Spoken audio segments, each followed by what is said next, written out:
കുറച്ച് ദിവസമായി എങ്ങോട്ടെങ്കിലും പോയിട്ട് അതാണ് കണ്ടന്റൊന്നും ഇല്ലാത്തത്. ഈ സമയത്ത് 2-3 പേര് അൺസബ്സ്ക്രൈബ് ചെയ്ത് പോയടാ. ആരായിരുന്നാലും അവർ ഉറുമ്പ് കേട്ടിക്കട്ടെ. ദ പോയിന്റ് ഈസ് നമ്മളിന്ന് ഫെറി ബോക്സിലോട്ട് കഴിക്കാൻ പോവാണ്. എനിക്ക് ഇടാൻ ഒന്നുമില്ല എന്ന് ആലോചിക്കുന്ന നിമിഷത്തിലാണ് എനിക്ക് ആ ഐഡിയ കിട്ടിയത്. അനൂസിൻ്റെ ടീഷർട്ട് ഇവിടെ വെറുതെ കിടക്കുമല്ലേ, അവൻ എന്തായാലും എൻ്റെ ബ്രദർ എന്തായാലും വീട്ടിലില്ല, വീട്ടിലെ സമയം തൂക്കി ഞാനത് തൂക്കി ചുവന്ന കരങ്ങളോടെ തൂക്കി. ആദ്യം കിട്ടിയ മുടി എനിക്ക് അധികം ഇഷ്ടപ്പെട്ടില്ല, അതുകൊണ്ട് ഞാൻ മാറ്റി കെട്ടി. എനിക്കിതാ പറ്റത്തുള്ളടാ.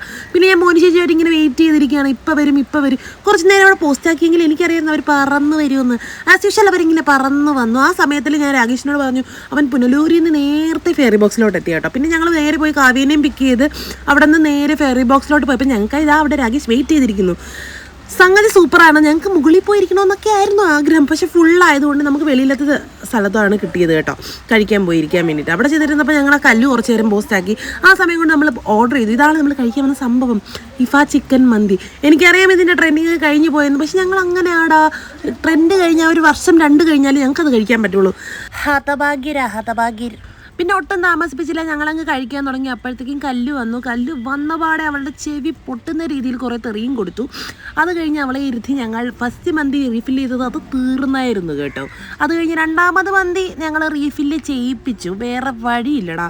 അങ്ങനെ ചേച്ചിയാണെങ്കിൽ ഞങ്ങൾക്ക് ഇങ്ങനെ ഇഷ്ടത്തോടെ വിളമ്പി തരുന്നു. ഞാൻ തിന്നുകൊണ്ടേയിരിക്കുന്നു. എനിക്ക് ഈ വിളമ്പലൊന്നും പറഞ്ഞിട്ടുള്ള കാര്യമല്ല കേട്ടോ. അങ്ങനെ ഫസ്റ്റ് തന്നെ ഞാൻ അടിച്ചടാ അങ്ങ് കാലിയാക്കി.